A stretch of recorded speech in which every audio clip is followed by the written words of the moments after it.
I'm going to give you my punchline first, because if you're anything like me, at a conference, by the end of the day, it's sort of a zero-sum game with your brain. So one important thing goes into your mind, you're like, wow, that's great, but it forces out something equally important, on the other side, or that might just be me. But I'm going to give you the punchline first, which is this is about digital tools and techniques to empower your audience to take the action you would like them to take. But more generally, it's about how we approach this idea of quote-unquote campaigns. We always ask, what's the issue? We ask, who's the target audience? What's the call to action? What's the best way to frame the message? Less frequently than I would like, we ask, what are we bringing to the table? And I think it's something that's critical to ask as a first question. And I think it's something that I've seen more and more, from the great examples today, I've seen more and more people take to heart. But for me, I'm becoming more and more adamant, even as somebody who works a lot in media and advertising, that it's about providing solutions, not just messages. And the best in class are those who can do that. And so the question for us should be not what do we want people to do for us or for their families or for other people, but what can we do for them? And that's the theme of my talk, and I'll show a couple fun examples. I always tell my staff, never ever start with a dry mission statement. It's the worst way to start. So here's the Ad Council's mission statement. Because I think some of you don't know who we are. And it's to identify a select number of significant public issues and stimulate action on those issues through communication programs that make a measurable difference in our society. Basically, it's harnessing the power of media. I'm not going to talk about our model, but we run about 40 different national public service communications campaigns every year. That's 40 different target audiences, 40 different public health and education and community issues, 40 different approaches. It's a fascinating job. It's a great job. What you might not know about the Ad Council is we do a lot of advertising, but we do 360-degree programs at every media touch point, at every consumer touch point. People in my job are so annoyed. They're like, we do so much more than advertising. Why don't people understand that? I'm like, we are called the Ad Council. And they go, yeah. So, but I'm going to be talking about the digital fulfillment side of a few campaigns today. But first, I really want to sort of harken back to the days of Phil Kotler and Nancy Lee and get us into this idea of value exchange. And what we do is truly a value exchange. And a value exchange, as defined in the classic of social marketing, is unique in respect to other behavior change tools in that the offer is based on an understanding of the target audience perceived self-interest, which will then be rewarded for the desired behavior. The concept of value exchange states that consumers will choose a behavior in exchange for receiving benefits they consider valuable and/or reducing barriers that they consider to be important. It's a mouthful, but I think it's extremely articulate and talks to what we should be thinking about in our approach to campaigns. And I think, the answer for this is not an ad, as a value exchange, not a warm and fuzzy feeling that you're doing something right, or not a website with lots of information. We have to really start rethinking the idea of value exchange to fit into today's world. More simply put, the question is, what are we bringing to the table? And I have surly Tony Soprano up here, not to represent us at the table, but to represent the people we're trying to reach. And I use this picture on purpose because a lot of times we don't like to think about it, but the people we're trying to reach, whatever audience that might be, they really don't want to hear from us. They really, they don't want to be bothered. They, let me be, stop nagging me, like this. And the best campaigns do not do that, but some of our campaigns, we have audiences that are extremely receptive and hungry for the message that we're providing. Most of them are not. So people always ask me what works at the Ad Council. I'm a research person, so I say research, but do your homework. Measurable objectives. These are all factors that as professionals in the field. A big single-minded idea, creative excellence, the power of emotion. We're going to be talking a lot, I think, tomorrow about emotion and storytelling, that human element that has nothing to do with rational information. The media mix, what Kathy Crosby talked about this morning in terms of getting to people where they reside in the media ecology. And of course, puppies. If you don't do anything else, puppies are it, you don't need anything else. But What's distressing to me, and we don't see it in today's panel presentations or keynotes because we're talking about the best in class, right? But this idea of social utility, again, what we're providing to the table. And with that, I'm going to show you an example of one campaign that sort of wasn't too hard. But before I do that, I'm saying, why is this concept of value exchange so important? Well, it's obvious, right? People love shortcuts, right? They love it when it's easy. Technology makes things easier for you. They also love it when you have an incentive at the end of the road. That from the back, that's a leprechaun with a pot of gold. I sometimes amaze myself with my own PowerPoint skills, but there you go.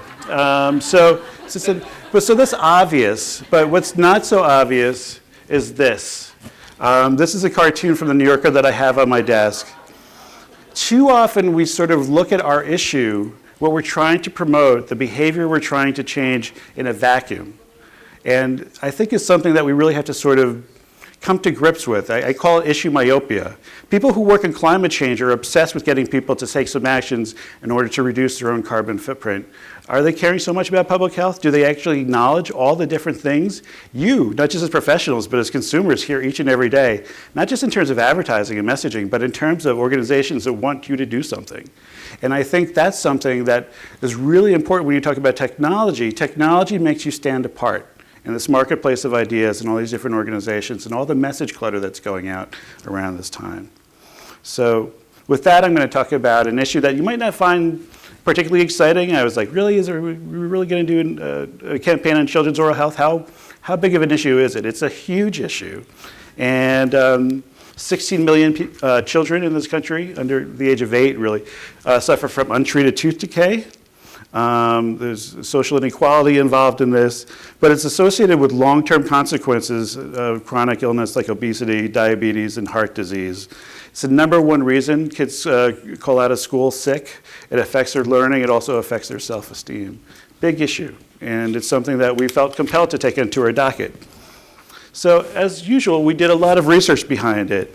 We did online listening, a lit review, quantitative copy testing, but the main thing we did was we went to people's homes and we observed the daily ritual of having dinner, then getting your kids to go to bed. How many of you have kids, younger kids? About, all right. How many of you would say that it's really easy to persuade them to brush their teeth? Yeah, you know how tough it is. This is great this kind of research is great if you're thinking about having kids but you don't have them yet, because it gives you a real insight to the other side, the less joyful side of things. So we watched these sort of discussions, this sort of conflict going on. This was something that parents were really willing to give in on compared to things. So our call to action became very, very simple. We had to sort of boil it down. Parents are pressed for time. 2 minutes twice a day. Now, lots of you work with medical experts, and you can imagine getting a group of 100 dentists and oral health professionals to agree on a tag that didn't mention flossing, that didn't mention sort of clinical reviews, that didn't mention all these different things. Our copy would have been this long had we done everything that they wanted to do, but they all agreed this was the most crucial thing to do. They have the time, and as a consequence, we do mention long-term tooth pain because that seemed to be the most obvious one. So I'm going to show you just the broadcast, just 2 spots really quick, just so you get some idea. Jimmy can't sing, and Tommy can't dance, so we're gonna put some ants in their pants. Aww. Kids will spend 22 minutes watching us, the super duper party troopers, sing about ants in their pants. Isn't that funny? Ants in their pants, they got ants in their pants, they've got ants in their pants. Brushing for 2 minutes now can save your child from severe tooth pain later. 2 minutes, twice a day. They have the time. Okay, Simon, what do people wear? Clothes. That's right, so it's important to learn how to dress yourself. Here's how it's done. Shirt, underwear, pants, socks, shoes. Underwear, always first, name tag on the back. Then pants and shirt. Go ahead and put this on. Now with the shirt, you want to make sure the first button's right or you have to start all over again, okay? Socks left on left, right on right. Tying the shoes, we're gonna take the laces, we're gonna cross them over, we're gonna turn around where the bunny goes down in the hole, pull it tight, and bunny ears. Got it? Most parenting is hard to do in just 2 minutes. But 2 minutes twice a day making sure they brush is easier, and it could help save them from a lifetime of tooth pain.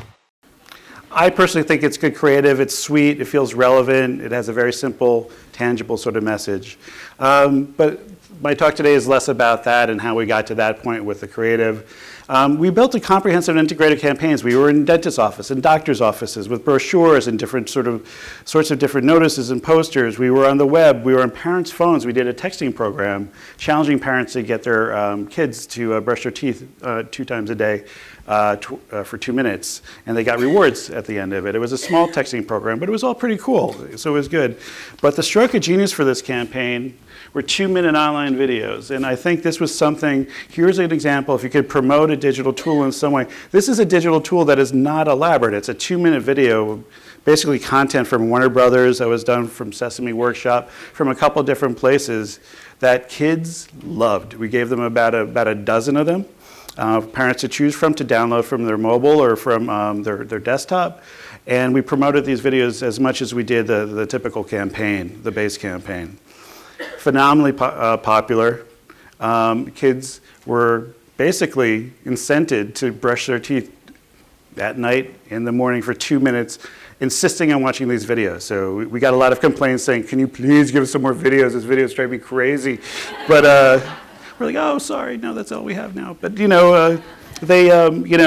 was something we love to get those complaints because it means the behavior is changing. We're providing some sort of tool. Simple piece of film. We also did a Tooth Savers game, which I was going to demo for you, and then I was warned not to because I was very bad at the game, but I'll just show you a graphic at it. The kids loved it. It was challenging to them to actually, they not only had to do an online behavior, but they had to indicate that to get to the next level, they had to sort of truthfully say or self-report that they were brushing their teeth 2 times twice a day. So here's a great example of gamification of behavior. And the example, it was relatively young for us. Our campaigns tend to be long-term. 119 million in media value and donated media value. We get a 1.6 million in website visitors. 6 minutes on site, which is unheard of. So all that sort of typical data is great. But the main thing is we have 1.9 million game players. That's taking it to scale. 2 million 2-minute video views. These numbers are a little bit younger, older, but so what does that translate to nationally? About from 48% to 55% of parents report their children in this age group are brushing their teeth 2 times twice a day, and 60 to 64%, 2 minutes each time. I don't know if you've tried to brush your teeth and counted. 2 minutes is actually a really long time. I was like, this is really long, this is tough. But this, 4 percentage points might not seem like a lot in 3 years' time, but it translates into nearly 1 million families, and it's pretty good. I'm going to give you one quicker example. Diabetes prevention has been a talk today. This has been just a typical campaign. I think a lot of you know all the depressing stats, sort of urgent stats around diabetes prevention. 1 in 3 American adults have pre-diabetes or high risk for developing type 2 diabetes. Nearly 90% of people with pre-diabetes don't know they have it. So it's basically, our campaign was not just to sort of advertise prevalence, but also to promulgate the idea of you should try it out. So there's lots of tests out there, right? And there's lots of different ways to do that. But I'll show you a 60-second spot that sort of coordinates what we were doing online with the test, and see if you can follow along. It takes less than 1 minute to find out if you may have prediabetes. You can do it here. But you probably won't. You're busy. Kids, work, show coming back in 48 seconds. So let's do this now. Hold up 1 finger if you're a man, women, 0. 3 more fingers if you're over 60, 2 over 50, 1 over 40. If you're not sure, keep in mind you're sitting on a couch right now, so 1 more finger if you're not very active. 1 finger if yes, 0 if no. 1 yes, 0 no. Next, find the body type that looks most like you and hold up that many fingers while I look around awkwardly. And that's it. If you're holding up 5 fingers or more, you probably have prediabetes. Sorry to be so blunt, but hey, you're busy. Just go to the site. So that's good. So that's good. There was a little bit of debate about whether or not people can, in testing, they all were able to do it after you read it to them 3 times. But I think, I think there was some discussion about it. But I think, people were reporting, we actually not in market right now. The ads have just gotten out. That ad has just gotten out. We've gotten terrific earned media coverage. So just in 2 weeks, We've had people actually take the online version of this test and have not only taken the test, which probably will say you have prediabetes based on all the different symptoms, but direct you to sort of resources and actually some individualized resources that I don't have the time to get into, but are highly technically proficient and advanced and targeted both not only for your demographic, but also for the level of risk that you have. So that's another good example. This is my teaser for Danielle Bartolo. Everybody go see Danielle Bartolo's breakout discussion tomorrow about I'm a Witness, bullying prevention, built around an emoji. Now we're not talking to kids anymore, even with the teens with actual words. It's just an emoji. And, the amount of work that we put behind promoting this emoji for kids to sort of call out other kids or to stand up against bullying has been truly extraordinary in a short amount of time. So I'm just going to mention that, but it's all digital. There's really no broadcast associated with it. Everything's online. So those are a couple examples. I'm going to end with one quickie, one last one, but these are the challenges. Retrograde might be a harsh word to call any client, but some of them are highly resistant to dabbling in this area. They're just really interested in traditional media, and it's tough to get them even to pull over, even in this day and time. The digital divide. Obviously, these tools don't work even with mobile penetration right now. Not everybody is going to be reached by your digital tools. You have to think very carefully about those you're leaving behind and what else you can do for them. Most people use only a few sites and apps daily. On average, on your phone, you use across this room about 3 apps 80% of the time each day. A total daily of about 6 apps. There's about 1.5 million apps in Apple and about 1.6 million on Android right now. So think about that. That's quite a barrier. So you build it, they're not going to come. You have to promote it. And achieving substantial reach is also something that, I always say digital solutions in and of themselves are not always the solution. It's also achieving that mass with mass media and broadcast, actually get people to come and interact with them. So it's not one or the other, which just seems to be something of I think, sort of a facetious debate. It's both. If you can afford both, you should be doing everything. You should be getting the best marketing and creative and advertising and also the best digital solutions you can have. So with that, I'm going to end with, how many people are familiar with Love Has No Labels? Okay, great. I'm sorry, I'm going to play it again right now, but for those of you who've seen it, but it's worth a repeat. It's been my policy to play this 2-minute video at every presentation, no matter what the topic is, because people like it. And the point of the reason I'm doing it is this is not a digital interaction that I'm going to show you. It's a beautiful piece of film, an emotional piece of film, asking people to question their own internal biases, their own internal prejudices, no matter who you are, and looking at the sort of triumphant power of love to overcome those biases. So then we direct people to have a conversation about it, to talk about it, to actually share it with their friends and to take an online test. So, sort of gauge your own bias. You say, well, that's so old school to, share this with somebody else, to talk about it. It's been truly extraordinary, and I think it has moved the needle on things. So I'm going to just play the video, and then I'm going to end.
My heart doesn't see race. Love has no age limit. That's my best friend. We are neighbors and best friends. We all have different religions, but we have universal love as well. I love my sister. Love is love. Our family is no less than any other family.